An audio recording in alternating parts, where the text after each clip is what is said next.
Hello, I'm Pam Carruthers of HealingStars.com. This is the chart for the full moon, 5th of October. It's set for London, but I'm using whole signs as the houses. In London, in the UK, it will be at 1940. The full moon is always a time of fruition. We start the month, the astrology month, with the new moon, and then it builds and you can see the moon in the sky until it's beautifully full. Libra is the place the sun is in at the moment, and Libra, of course, is the sign of the scales, of balance. But the scales can be up and can be down. The ideal is to find the still point, the equilibrium at the centre. Now here's the sun and moon in this green sector here, and Mercury is very close to the sun. Now when it's that close, it's really hard to step back and edit, to sort of understand things using the logical mind and communication. The Conservative Party are having their conference at the moment in the UK, and Theresa May's just had her birthday. She is a Libran, and she's been suffering from a sore throat, almost lost her voice, and also heckled badly.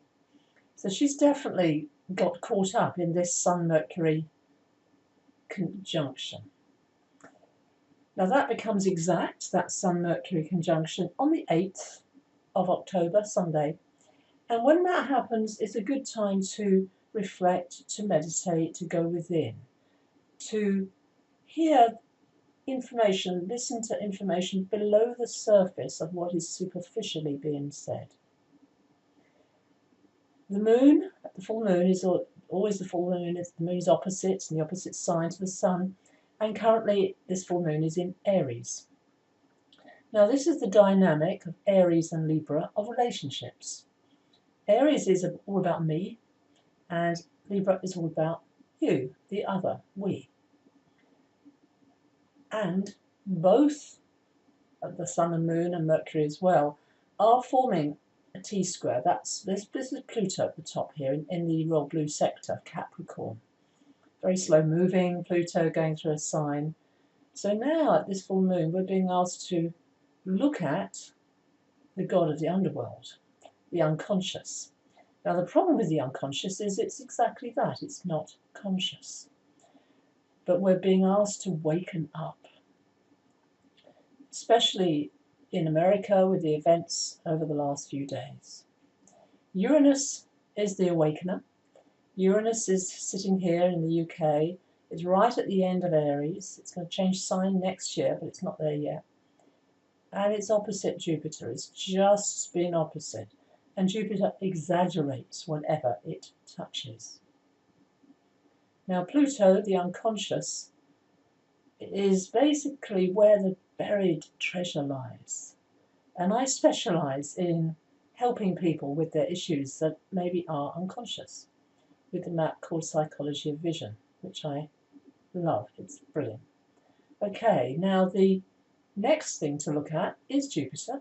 We'll come back to Venus and Mars in a moment, but Jupiter is about to change sign. Now that is a big event because that happens only every year.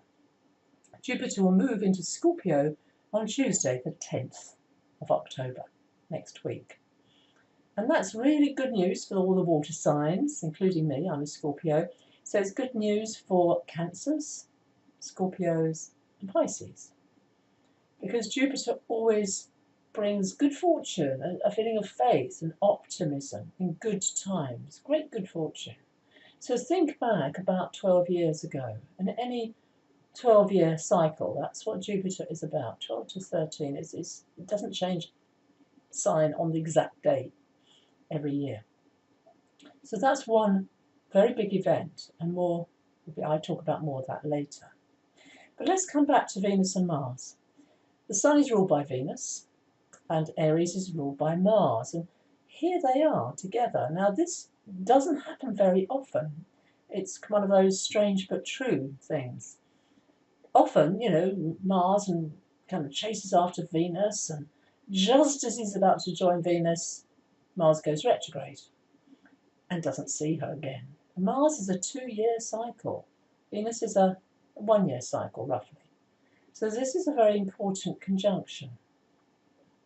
It's happening in the sign of Virgo in tropical astrology, Western, and Venus is not happy in the sign of Virgo. She's kind of a bit prim and proper, and I'm showing you a slide of Mars and Venus together by famous artists, and you can sort of see, she's fully clothed.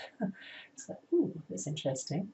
But also, what is of interest is that Venus is in Virgo, and Virgo is governed by Mercury, and Mercury is in Libra. In other words, they're in each other's signs. Now, that isn't an aspect in astrology, but it is a connection between the two. So diplomacy is the art of Libra, and Venus is all about love. So the more we're in our hearts and we act with love in what we say, how we respond, the better we'll get through the next 2 weeks up until the new moon. Mars and Venus, as I said, are together. Mars isn't strong in the sign of Virgo. I have it there. It's very nitpicky.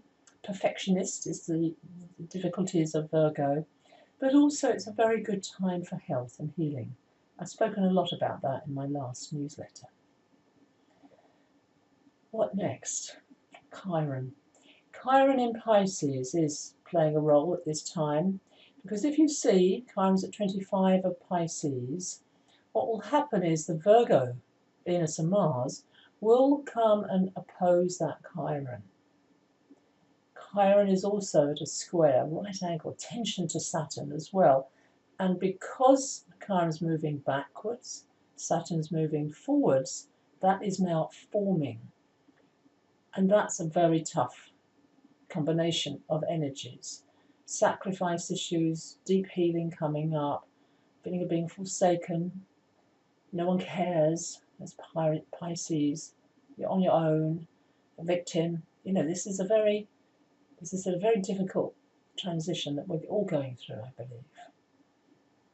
So that's another stressful aspect that's forming. And that's especially true for you if you are connected to Virgo's energy. And if you have, if you're a very Venusian person, a Libran or a Taurian, or a very Virgo person, so you are maybe a Gemini as well, you might be aware of what's happening for you. And a healing is the opportunity here. The Pluto energy, the Sun will square that, and that's another, bringing things out into the open, because the Sun is all about consciousness. Now that's not happening yet, it's another week's time. But watch the news. What is going on in America? Is there this awakening is definitely needed. So that's it in a nutshell. It's a combination, this full moon. There's a trine, this ongoing trine of Saturn, Uranus, and the node. That is good. That's the old and the new coming together. But there's a lot of conflict with all that squares and that T-square energy. So keep peaceful and notice what's going on around you, and be aware. It's the awareness that brings, I believe, the consciousness. Venus changes sign on the 14th. Venus will then be in Libra, her own sign. So we've got a week to go where events, can often, it's what is going on in the news, and we can't predict. Astrologers can never predict what's going to happen. I believe it's more we can analyse events after the event has occurred. So thank you for watching. Carruthers of HealingStars.com.